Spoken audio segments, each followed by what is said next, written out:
Welcome back to the Beyond Face Value podcast, the podcast where we uncover the stories behind successful entrepreneurs and businesses. I'm your host, Hannah Swan, and each week we dive into the real journey to success. So let's get started. Hello and welcome back to another episode of the Beyond Face Value podcast. And today we have the gorgeous Rachel from RS Beauty. Thank you for coming on. Thank you for having me, Hannah. No My problem. first ever podcast. Yeah. I'm so excited. Good. So excited. Big day for me. It's exciting. So would you like to introduce yourself and tell me a bit about yourself? I'd love to. So my name is Rachel. I am 27 years old. I am an entrepreneur. My business is RS Beauty Dublin. I live, I eat, I breathe, I drink nothing other than my business. It is my baby. It's my greatest passion. As well as being an entrepreneur, I'm a very passionate person, honest, and I also love to help anybody else who's trying to come up like I am. Incredible, yeah. So I want to get beyond face value with you today. Let's do you it. know, beyond your Instagram and what we see. Take me back to how you first what was it like growing up for you? Were you into school? Were you very academic? How was that kind of side of things? Oh, let's get into it. I nothing short of detested school. I struggled with my mental health immensely through my teenage years. I had a lovely childhood. I have a fabulous family, great parents. Nothing happened to me, but just depression hit me like a ton of bricks when I came into my teenage years. And for a long time, I didn't understand why. All the things that people that suffer with depression go through, all those thoughts of, I must be just a bad person, I must deserve this. And this is going back, over a decade. So mental health was such a taboo thing. It was looked as such a, oh, poor me type of thing. Yeah. And thankfully we've really come out of that. But yeah, the person I am today is so far from who I was. And I think the likes of yourself, the likes of other people in the lash industry that know me, like a lot of people are like, when I share this story with them, they're kind of like, I can't even imagine you like that. No, I can't. And like that Rachel is well and truly literally dead and buried. And sometimes, a lot of the time, the further I get away from that time in my life, the harder it actually is for me to kind of go back into it. Because there was a time when I was coming out of depression and I was starting to like feel happy and feel feelings that I hadn't felt in years. I was it was just so different. Strange for you, so I'd say, strange. yeah. It wasn't normal. Strange. It wasn't normal. Whereas now, I'm positive, I'm driven, I'm motivated. Those are my normal feelings now, not every day, but most of the time. So yeah, my teenage years were very, very hard. In my opinion, school in Ireland, I can't talk for any other country, but it favours, in my opinion, it Academic teaches people. you to be average. Yeah, absolutely. Yeah. It encourages average. And we live in a world where average is not favoured. Nobody fantasizes over Ariana Grande for how average she is at everything. Yeah. It's her singing, Nobody asks. Nobody asks Adele, your singing is great, but how's your golf? Yeah. We want that one thing, that's different. That's different. What can you do really, really well? And being average never appealed to me. I always fantasized about being the best at one thing. So yeah, secondary school was really, really difficult. I hated the idea of also looking and being like everyone else. I went to a Catholic school. There were 600 other girls dressed in the same uniform, the same hairstyle as me, and I hated that.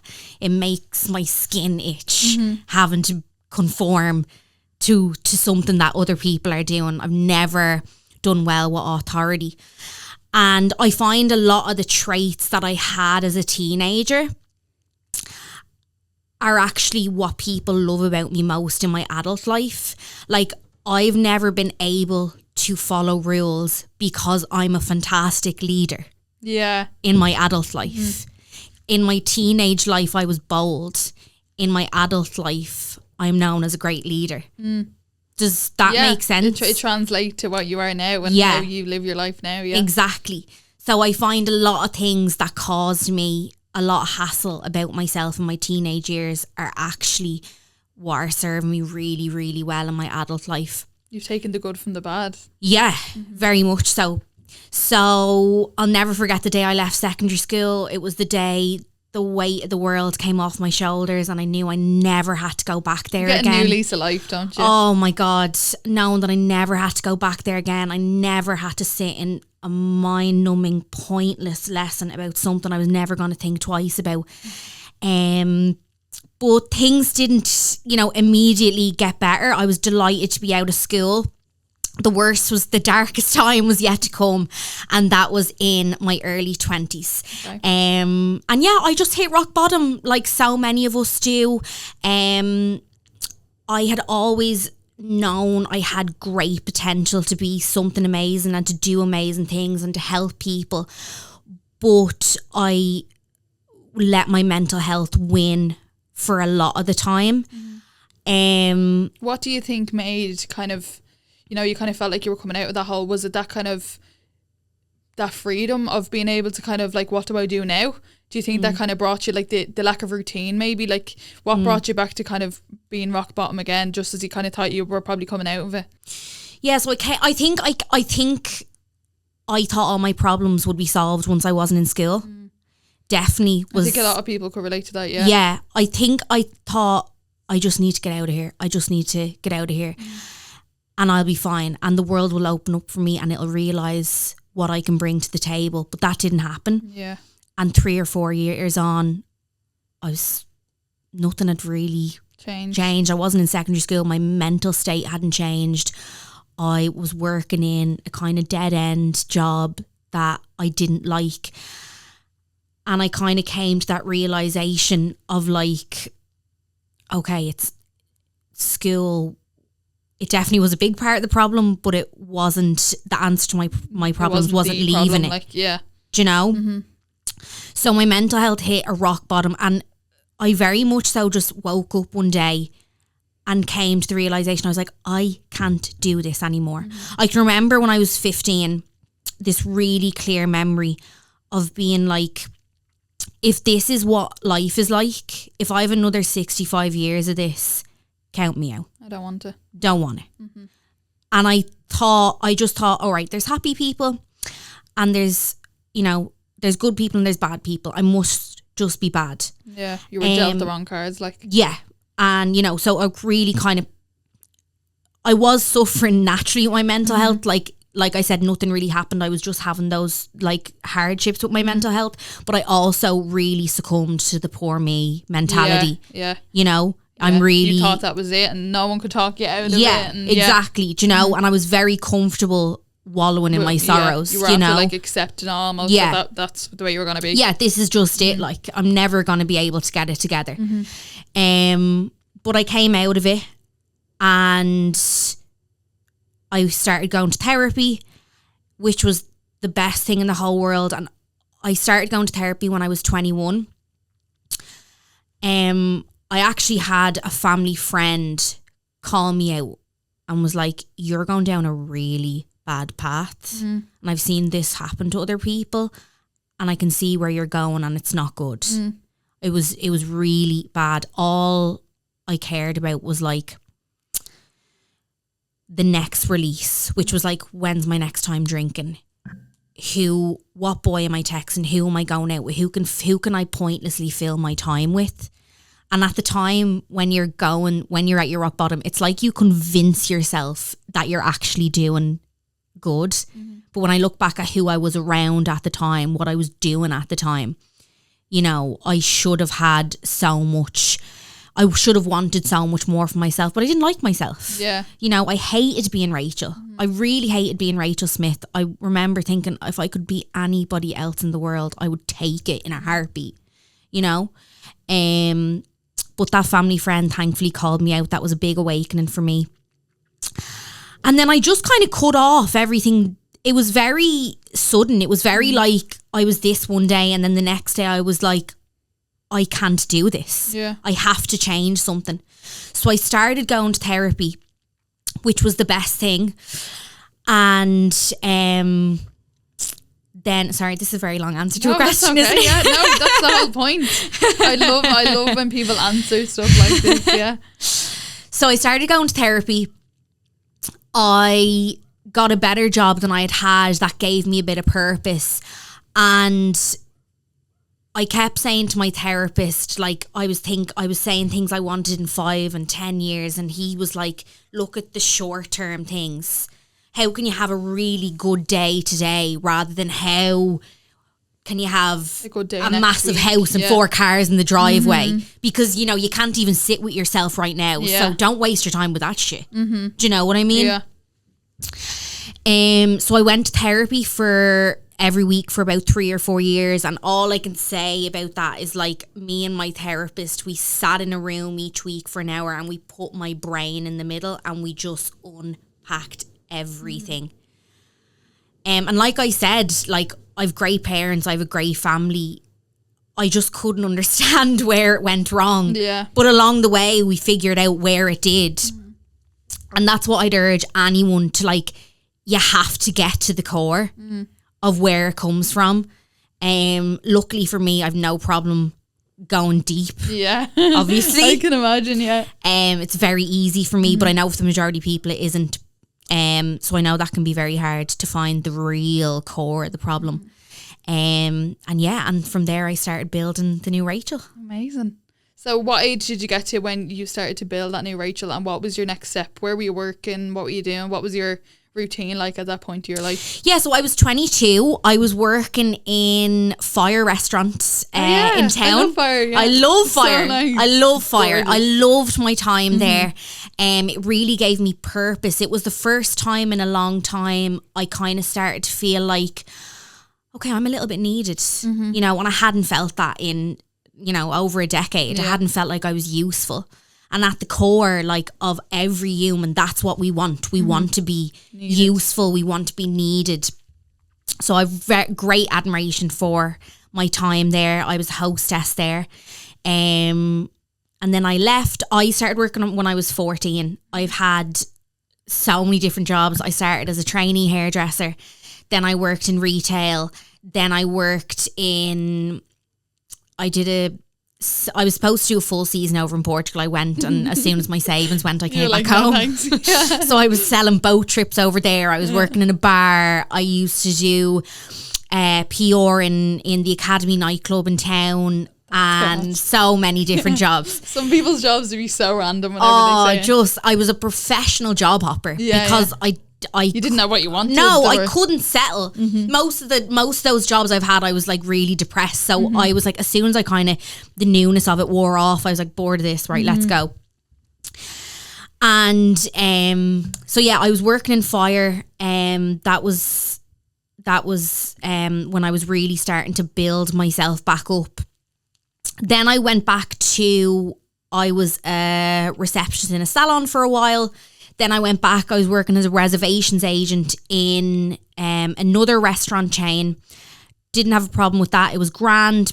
Still definitely wasn't reaching my full potential or aiming for the stars or anything.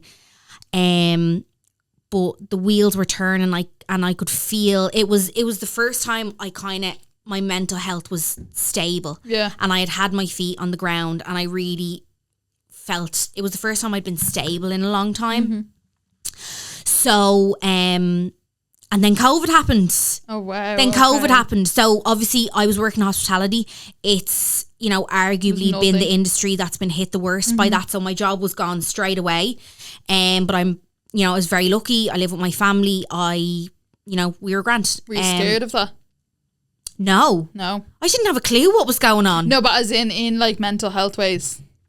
Yeah, definitely. How did you feel? Like, you only felt like you were stable, and then you were like, I can't do anything. Yeah, that was scary. And it was about, so COVID happened in like March 2021 or 2020. Was it 2020? Yeah, 2020. Yeah.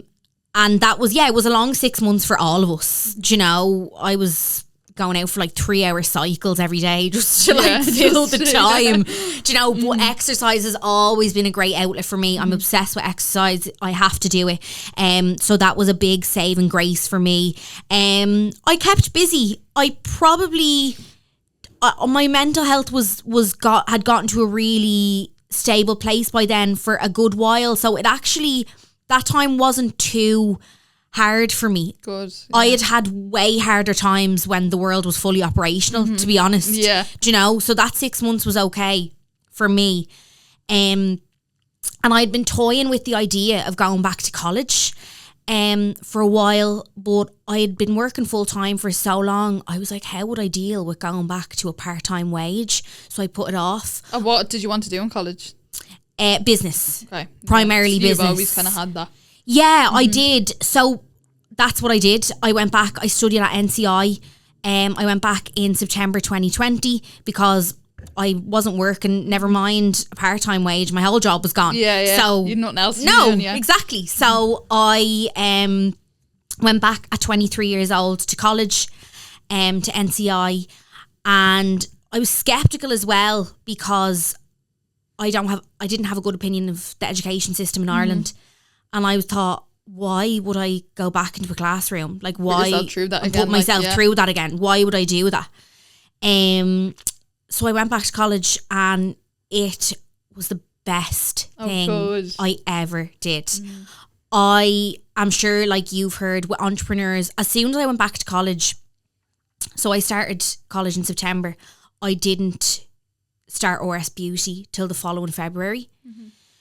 And when I kind of really got into my degree and RS Beauty started to do really well, people were like, would you not just drop out? Like, what? Like, you don't need college. I went back to college because I wanted to start a business, and I was like, how can I start a business? And I could be in a meeting one day and everyone in the room has a degree except me. They'll have something up on me. And then it took going back to college to realise that is the biggest pile of crap. Most entrepreneurs don't have a degree or they're dropouts. No, yeah. You know? So that's one of the biggest learns I learned from going to college, was that I actually never needed it in the first place. I had absolutely everything I needed within me. Within you, yeah. You know, to run a business. So that's the biggest lesson. But That was mine as well. I left college. Did you? Yeah, I left college. Yeah. So, you know, did I need to pay 10 grand for my degree to figure that out? Maybe not. I always think I took out loans like for college, and I'm like, if only I could have put that into my salon and my business. Yeah. It killed me, but I'm also like, I'm so glad I tried it. Yeah. I'm really happy that I've done it. Like, I have to say though, I'm so glad I stuck with it. I did finish my degree. I graduated last year. And that is the biggest, that I'm grateful I learned that lesson. I'm grateful I stuck with it, and it's just a great personal achievement for me. And the third thing that I'm so grateful for that I went to college is that I have a good experience with some type of form of education. It made up for all them years of like torture for you. Yeah, because I was like, I'm not stupid. I was like, I'm actually really smart. Yeah, at something you're actually interested in. Because I'm interested in this, you know? Yeah. Like that's why I'm so glad that I did it. And I had I was only talking to someone about this, one of my clients today, and we were laughing. I was like, when I came out, until I went to college, I really hated teachers. Like, I'd such a vengeance against them, because I was like, I know what you're like. They're all miserable, and you're all miserable. You know, you're all freaking lonely with your cats at home. Yeah, literally. You know, and the majority of them are like lovely. That. Yeah, well, but that's what I think. Like, as well, like them bad ones that are actually like that can really outweigh all the ones, and like that it will give you such a view of like, it will make them all like that. Then, do you know, that kind of way until you're proven kind of different. Yeah, absolutely. And I've so many clients who are teachers, and they're the most funnest, vibrant people. Yeah. But it was lovely going to college, and like a teacher or a tutor, as they're called in college, looking at me and asking my opinion as if it was something valuable, that's something that they wanted to hear. Yeah. Whereas I'd never seen that before with my experience in secondary school. So yeah, then RS Beauty was started I did my first lash course in February of 2021. And ever since then, it's just been good. Just been, as in, like, obviously there's been a lot of setbacks. I just mean you've given it your all. Go. Yeah. Yeah. And what made you? Did you first initially get into lashes? So I strolled into my little sister's room. Me and my sister are like joined at the hip. She's my best friend, and there's not a lot of people in the world who opinion I value, but what's the age difference between you? So I'm 27, she's 24. Okay. Yeah. So I went into her room and I was like, I was just overworking for somebody, for everyone else. And I was like, Christina, what's a little job I could do? What could I do? Yeah. And she's like, why don't you just do lashes? Or I said, what's a little business I could start? Yeah. She was like, why don't you just do lashes or nails? So I looked into... She's probably thinking, great, I'm going to have a sister that can do my nails or lashes. And you know what turns out? No, wait, I tell you, I'll finish that and then we'll go on. So so I looked into lashes or nails and I chose lashes. I actually did a shellac course and I offered that for a little while. But again, because I had to split my time between them, I was kind of averaging out at both of them. Yeah. So you'd rather do one thing. Yeah. So I quickly chose lashes. And that's how RS Beauty Dublin started. Incredible. So I did it for free, morning, noon and night. I was working in Domino's Pizza at the time. Oh my God, that's after coming back to me. That was my last job I ever had. So when I started RS Beauty, when I was we remember the COVID payment, so I was getting that, but students weren't eligible for that. So when I went back to college, that was stopped. So I had to get a job. I obviously didn't have any clientele. I had no regular income. So I worked in Domino's Pizza, and Hannah, I can remember my first shift looking in the mirror at myself with the Domino's snapback, the t-shirt, and going, how the mighty have fallen. Like, oh, get me out of here. Oh my God. And no, like, you know, for me, Annie, if you get up and you go to work every day, you are my king, you are my queen. I love anyone who can work should be working. Yeah. But yeah, it was just not for you. No, not that. No, absolutely not. I have a picture of at 3 a.m. I took a picture of I was doing the wash up one night, and it was just like Tupperware of marinara sauce and leftover sausage pieces, and it was just not the vibes. And I took a picture and I have it in my phone, and I've posted it on RS Beauty before, and I'm like, I looked at that and I said, one day my life is going to be so different from this. And 4 years on it is, thankfully. Incredible. And yeah, so I did lashes for free on anyone who would let me in the daytime, and then in the evening and through the night I worked in Domino's until my clientele was enough that I could leave. Incredible. Yeah. Oh my God. And where were you first work doing lashes, from home?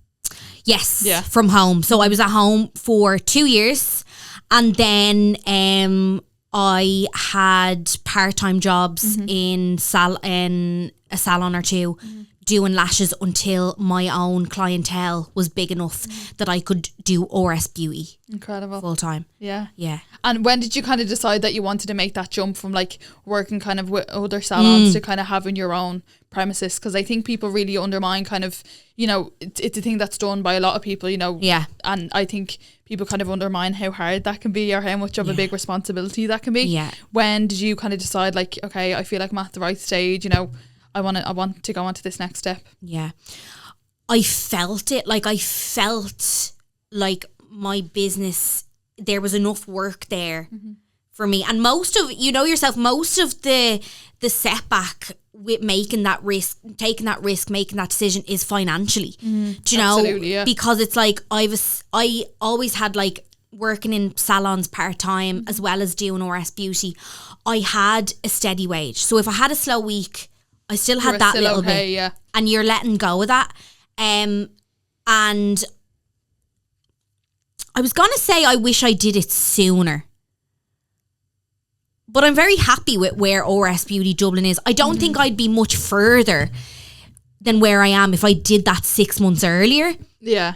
But I definitely was ready to. It's all time, and I think like that. Like, I do think even with myself, you do get that feeling where you're like, I just think I'm ready. Like, and like that, even I find like, as much as you think about finances as well, I also like, there was like this naiveness where like I was like, I'm just going to do it and I'll worry about it later. Yeah. You know, that kind of way you're like, I'll just do it now and I'll sort it out. Like, yeah. I think it was because I was very happy with my setup as well. I really liked working part-time in the salons and I liked having RS Beauty.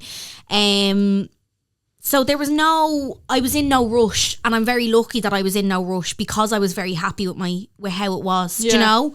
And then I took the leap, I left, and then I remember that first week, I was like, what have I done? But that's your imposter syndrome. Yeah. It was the best thing I ever did. And if I hadn't done that, like if I was still doing that, RS Beauty wouldn't be what it is. I wouldn't probably be sitting with you here today because I wouldn't have the evolved. Yeah. I wouldn't have the voice, and I wouldn't be it just wouldn't be the RS Beauty Dublin that it is today. You have to take that risk. Yeah, absolutely. Yeah. That's what I screenshotted one of your posts here from Instagram. My and this is your first ever set of classic lashes. My first ever set of classic. How bad is that? How bad is that? They're actually not that bad. They're not that worse. The inner corner is dire. Yeah. But the inner corner is non-existent. 3.5 hours. Yeah. And that was one of your most recent. My most recent. That's 1 hour and 15 minutes. Yeah. And then these are some of your logos. I know, all my logos. How did you come up with the name? I know it's obviously we came up with Rachel Smith, but did you ever have any other potential ones, or did you always know it was going to be that? I actually wanted to change it a little while ago because I do like RS Beauty, but like I'm super creative and like that's not really creative. It's my initials and beauty, do you know? But I feel like my branding makes up for it a little bit. It does, yeah. Your brand is very prominent. Very Thank you. But I said to my sister a while ago, I was like, what about Tribe? And she was like, no. She was like, no. She was like, are you a tattoo studio? She was like, no. She's ripping it into you. Oh, she rips If anyone's going to do it, it'd be her. Like. Oh, she tells me how it is. So Tribe got thrown out the door and I kind of got scared of her after that. Put so back into I it. was like, right. That's what everyone was like, even with me changing the podcast name. People were like, no, it's Lash and Down, it's Lash and Down. I'm like, it can't be. Like, and it does take a while to get used to, but I'm definitely happy with the name of it. Beautiful client Emma. Yeah, it's amazing. And how did you what way did you go about building up clientele? What's kind of like a bit of advice you'd give to someone that is in that spot now where you were, you know, like you want to do it and you need to build clients, you know, you don't want to keep doing them for free all the time. What was your kind of process from going just doing it free to kind of being like, right, I need to start taking this and kind of make it a bit more of a business now? What I always concentrate on is what can I do different. You'll see a lot of big businesses, they pay very close attention to their competitors. That's not my style. What can you do different? Have a quick look, you know, see what's out there, but what's missing? And what I found was missing was exceptional customer service. I've had a lot of jobs. I worked in hospitality for a good while. I love customer service. I love that feeling of making someone feel special. And we've all walked into salons that we walk out feeling worse than when we walked in. And we all have gone to salons where we feel $1 million walking out. And it's not that hard. No, it's not. To make someone feel like that. I think it's just it's more of a kind of like that. I think you can have all the kind of aesthetic things or all that kind of stuff. Yeah. But at the end of the day, like a lot of the time their eyes are closed if you are doing lashes. So I think a lot of the time you can be like making sure they're comfortable or just being like a genuine person. Sometimes I think people can lack that. The kind of the minute they get a bit like, you know, their business gets a bit bigger, they can it can become pretty transactional. Yes. I think that's definitely something to keep an eye on, like, you know, the bigger people do get. Yeah. Very, very much so. And that's always what's been special about RS Beauty Dublin. And I never wanted to lose that. Like, I've clients that I'm in North Dublin, I'm in Artane. I've clients that come to me from Wicklow, Tala, all over. Yeah. And it's because it's how I make them feel. I have a client that comes from Athlone. I don't know how many lash artists she passes on the bus down from Athlone to Artane, but it's how I make her feel. Do you know? But it's genuine as well. Like, it can't be fake. No. You know, you can't be like, you know, it's, you can tell the difference when someone, it's paining them to ask them really how your weekend is. But I genuinely care. And how can I not care? They're my clients. They're how I pay my bills. Yeah. I owe everything And I think to them. that like that can be very overlooked the bigger you get. You know, it can become literally very transactional. Yeah. Like, they are the people that pay your bills. But then I think, you know, they are the people that pay your bills. They are the people that pay your bills. Literally, yeah. And they are the reason you are where you are today. So, like, that's definitely something for me as well. Is, you know, I do only be short of carrying them to the chair, do you know? So do I. I Like- had one of my clients last week. She's one of my favourite. I love her. I know we all say we don't have favourites. Yeah. But she had a little boy. He's only like 6 months old, and she was like, Hannah, I'm so sorry, but like, I'm breastfeeding, like, can I please bring him in? And she was like breastfeeding him like on the lash bed, and he was like so quiet, didn't make a peep, and she was so appreciative. She was like, she was like, thank you so much. And I was like, how could I say no to you, like, feeding your child? You know, that way, like, and she, like, just little things like that. Like, I didn't even do it, and I just said yes. Yeah. Do you know, that way? But it's like that made her feel a certain way. Absolutely. And I know? literally had something like that happen to me like last week. I had a lovely girl came in, and she asked, can she bring her daughter? I was like, absolutely, no problem.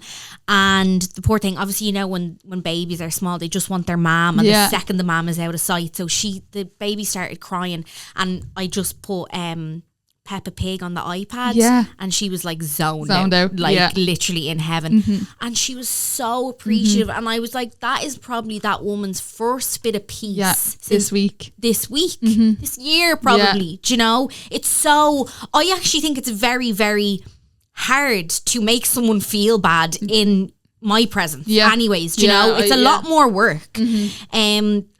But what can you do different? I chose customer service. It's so important. It's just as important as the lash set I do, if not more, you know, and that's why I have such a loyal clientele. So what can you do differently? What can you bring to it?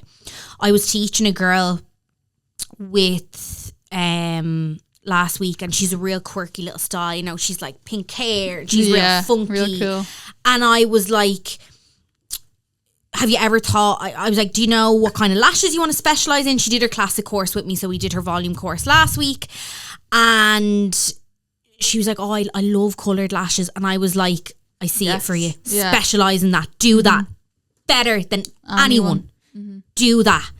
Because there's no one around our area that specialises. No, you don't see much people doing coloured lashes. You know, in that really funky style, you know. And festival season, you'll be out the door, you know, do that really, really well. So that's what she's going to work on. Find something, and there's always something that you can say, bring to the table. That's mine. I'm going to make that mine, and that's what I'm going to be known for. Yeah. That's a really good piece of advice, I think. And so, this was the place that... Yes, this is my little humble abode. This is before, this was during. Did I get the after? I don't think I put an after in that post. You'll have to go onto your Instagram to see. Yeah, exactly. But how was the transition of going into this? How did you... What was the turnover like when it came to like getting your new place? Was it all within a couple of weeks? Were you like, okay, this has to be open? How did you go about it? So I'd been looking around, you know yourself, commercial spaces are few and far between. Oh my God. Yeah, absolutely. We're all Oliver Twisting it, like. But I had known about this space for a while. I wasn't too interested at the start, but it grew on me, and I took it, and the rent was affordable, which is what we're all looking for. Absolutely, yeah. Big priority. And so I took it on. Me and my sister, I got it painted, I got my big yellow sign in, and me and my sister did it up in a day. We literally went in on Friday, and then I started there on the Monday. Wow. And it's the best thing. It's definitely elevated RS Beauty so much. Like, I used to work out in my bedroom, and I used to, like, the clients to come up, and I'd be like, wait, welcome to RS Beauty. And I'd be like, here's your bed. Literally my bed. Here's my like pajamas I wore last night, like, you know. So it definitely made me feel, okay, this is a more businessy. I've somewhere to go.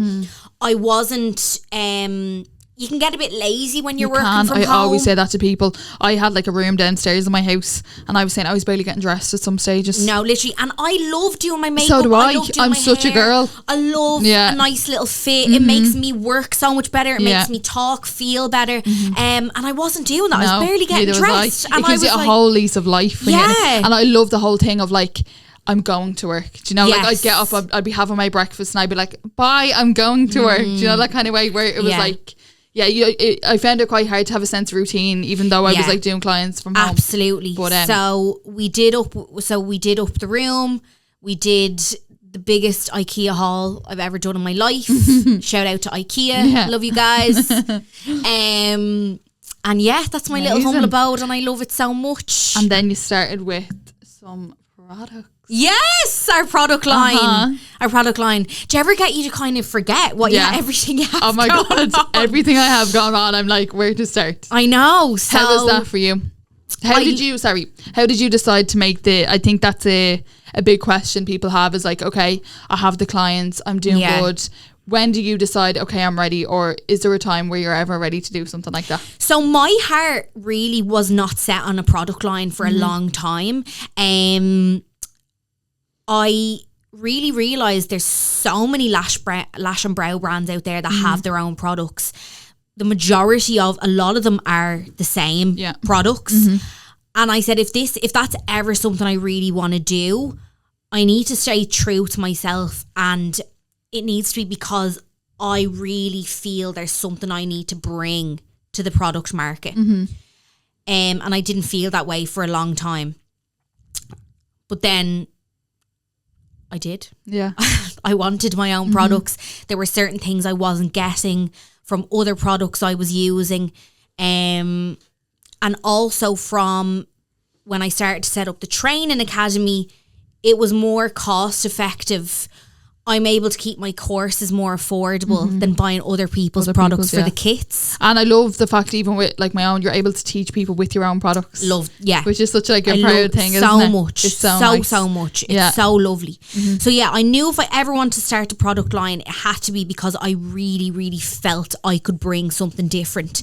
Which when I got more into the lash industry, when I became more experienced as an artist, I did discover, okay, there's something I could really bring here.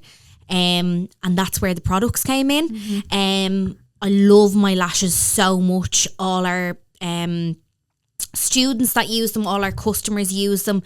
I find them the easiest to work with. So I really adore our products. That's my little superstar. Well, my two superstars, my superstar Ellie, who is our brand ambassador, my other superstar, which is Hold It Right There. Yeah. Hold It Right There, I'd tried every single brow gel there was out there, and everything was the same. Like, starts out great, by the end of the day you're like Krusty McCrusterson with your brows, I hate that so much. So that's how Hold It Right There came to be. I worked on that for a long time to make it something special and make it what it is. And I wanted it to be amazing, but I really didn't expect it to take off the way it has been. It's incredible, yeah. Like, it's become like the forefront of the business almost. But yeah, I've really enjoyed creating the products and bringing something different, and I'm really proud of our products.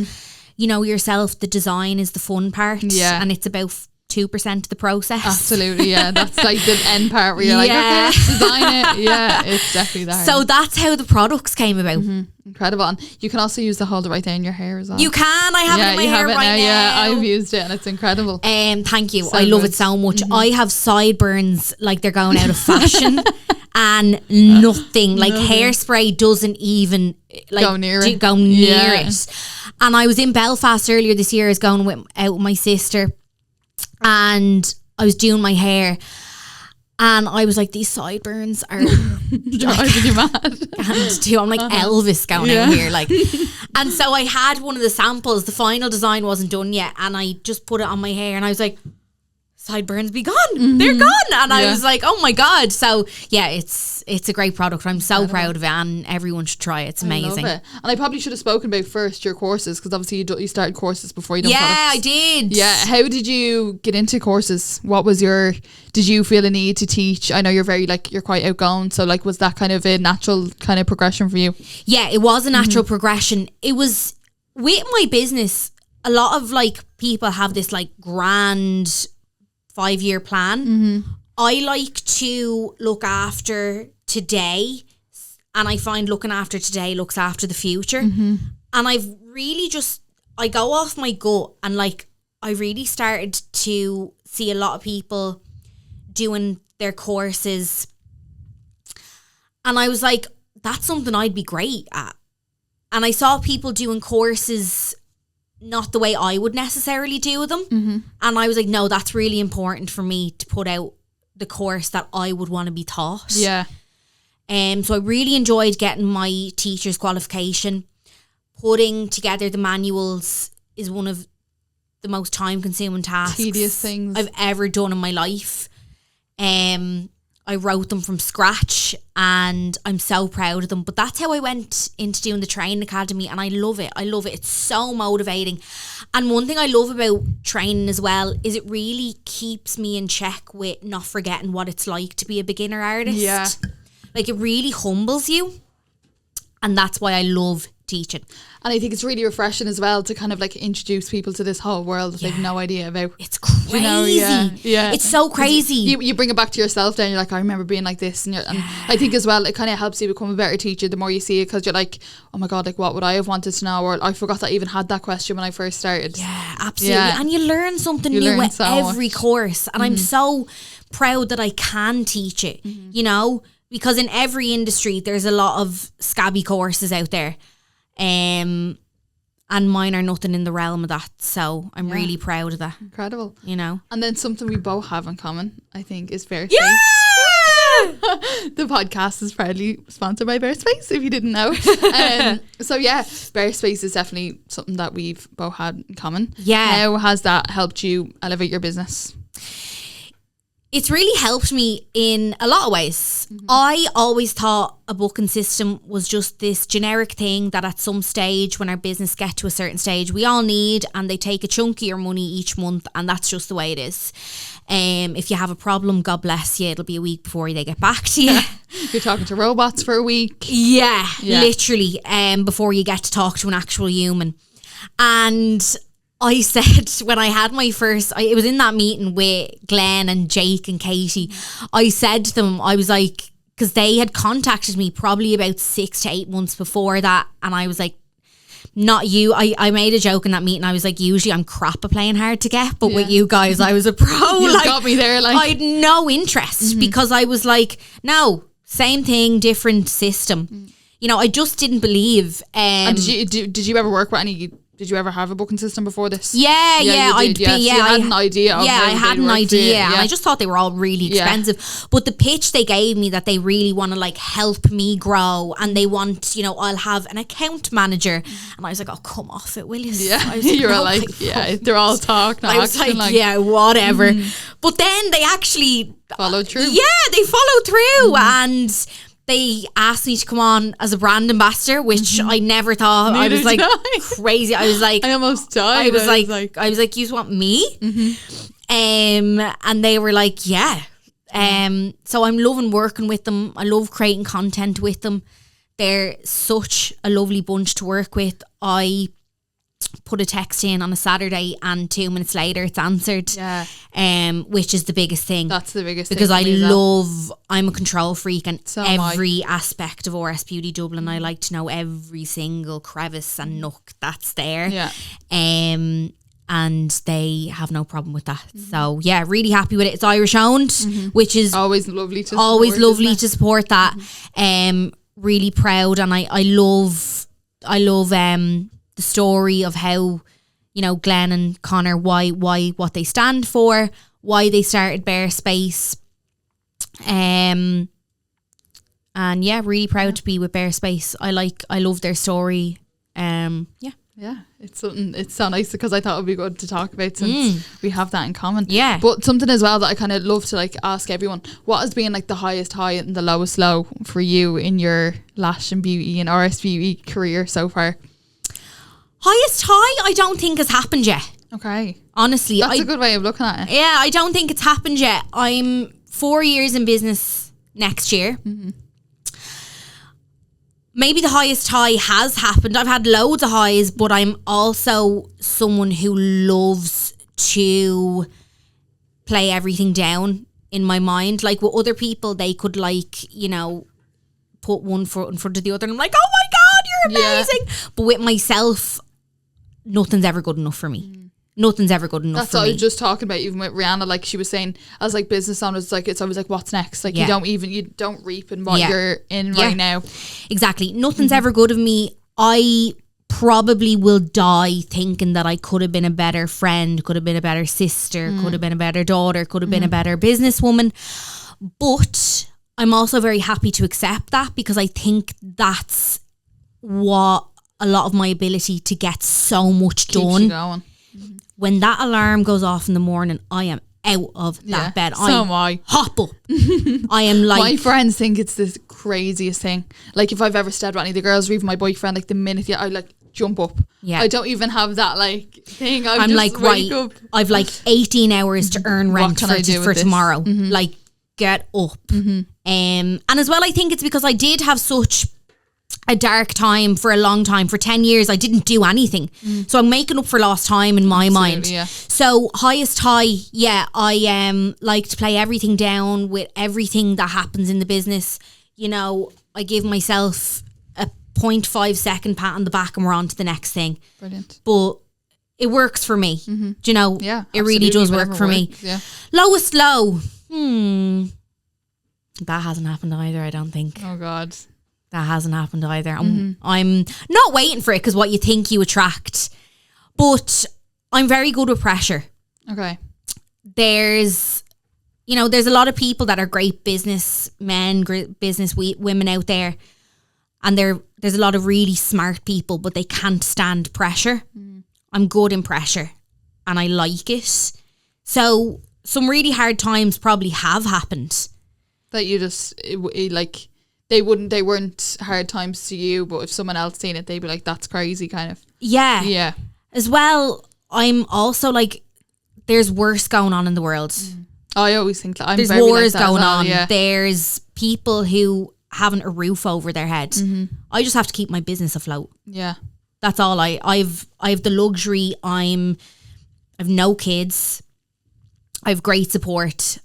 You know, I'm in a great position. So that's kind of where my mindset is. It's just keep going. What do I have to do for the next 5 minutes? Yeah. And then we move on to the next Face whatever comes then, yeah. But yeah, I don't actually think my highest high has happened and I don't think my lowest low has happened. That's honestly. Interesting. Yeah, that's good to say. And finally, what is one of your biggest pieces of business advice that you give to someone that's already in the beauty industry or just starting off? My biggest piece of advice is you're always ready. Don't listen to your mind when an opportunity comes. Go with the opportunity. So I saw a quote a few weeks ago and I was really thinking about it. And it was saying, not everything that comes your way, like don't water yourself down by saying yes to everything. And I think that's lovely. But not everyone has the option to say no. Yeah. You know? That's a very good point of view on it, yeah. And that's really stuck with me, that quote that I saw. And I said, that's lovely if you're like, you know, one of the biggest beauty businesses in the world, that you can say no. And you should thank your lucky stars you're in a position to do that you can say no. For me, I don't think ORS Beauty is in a position, honestly, to do that yet. So everything that comes my way, everyone that inspires me, I want to work with you. I want to collaborate with you. And you'll know when you get there, when working with everyone and taking every opportunity that comes your way isn't for you anymore. And, you know, when that day comes, you know, if that day comes for you, when that day comes for me, like, you know, so be it. Yeah. so be it, and what a day that'll be. But say yes to everything that comes your way. If it's not, if it's bad, if it's not for you, God, whoever you pray to, whoever you look up to, We'll tell you. will tell you in some way or another before it actually happens. Yeah. But say yes to everything. Anyone, if you want to work with me, fabulous. Like, let's do it. Let's get together and do the best thing we can. Take every opportunity. That's how RS Beauty Dublin has grown so much. Because Taking all them opportunities. I've taken every single opportunity, and every little thing has ended up in whether it brought me a couple of followers and one new client. If you do a couple of hundred of them, that adds up to a lot of new clients. Yeah. You know? So don't think you're watering yourself down. If you've created a strong brand, if you're a strong person and you know what you stand for and you know what you don't stand for, and you're very clear about that. You know, I've never had anyone approach me that wants to work with me that I didn't want to work with back, because I'm very clear on who I am and what RS Beauty Dublin is. You know, Yeah, you are what you attract, kind of thing. Yeah, exactly. So that's my advice. Very good piece of advice, yeah. Because I think some people can kind of give, like, obviously every bit of advice is good, but I think that's definitely a good one, because like that, I think some people can kind of get a bit of a head and kind of think, you know, no, I'm too big now, and yeah, like, you might be saying no to stuff because you genuinely are too busy, but I think like that, like with myself and even my business, anything that I've said yes to and everything that I've said yes to has benefited me in some way. Absolutely. You know, whether it hasn't worked out and I now know that isn't for me, or now that it has worked out and I've made loads of different I've networked and I've made loads of different connections, or, you know, I now know how to do this, I now know what not to do. So I definitely think it's beneficial to say yes to as much as possible. And quality. We spoke a little bit about that earlier, how important quality is, and that's a really big factor in both of our brands. I'm very aware, and I'm very aware with the bigger that RS Beauty gets, I don't ever want it to lose that special touch that it has. And I think a lot of brands can lose that when the owner, the founder takes a step back. So that's really important to me as well. So quality over quantity. I mean, it's probably the most overused saying in the whole world. But it is true, yeah. But it's so true. Yeah. And I'd also like to just put out, anyone watching this, if you have any questions, I love to help people. Yeah. Let's go for coffee. Let's meet up. Call into my salon. If I can help you, I'm going to help you, because I love it. And that's just actually after sparking something. We should do like a little coffee morning. I would love that. Shouldn't we? Let's do it. I think we should. Well, now it's on air. We can't go back on it. I think we should. I'll make a clip out of this and we'll organise it. I think that would be great. I would love it. It doesn't even have to be, because sometimes I think, oh my God, if I want to do something like that, I have to make a big event out of it. Yeah, no, it doesn't have to be. We should all just like organise a coffee morning and just like write down things you want to know. I think that would be good. I would love that. Because I think even like the main thing, like from you coming on to the podcast today, was like we wanted to collaborate together. Yeah. So I think that would be something we should do. I would love that. Yeah, I would love that. Have you any other questions for me? No, I don't. Okay. Thank you so much for coming on. Thank you for having me. You're an incredible speaker. You're great at talking. Thank you. You're so good. I'm glad it's finally coming into use. I know. And if anybody would like to contact you, ask you questions, find your page, book appointments, where can we find you? So you can find me on RS Beauty Dublin. You can find me on Rachel Smith. Like I said, please text me. I love to help people. I'll always find the time. You don't need to have something to give back to me. That's what use is having a platform if you're not going to help people. That's the whole point in my eyes. So yeah, that's where you can find me. Brilliant. Well, thank you so much. Thank you.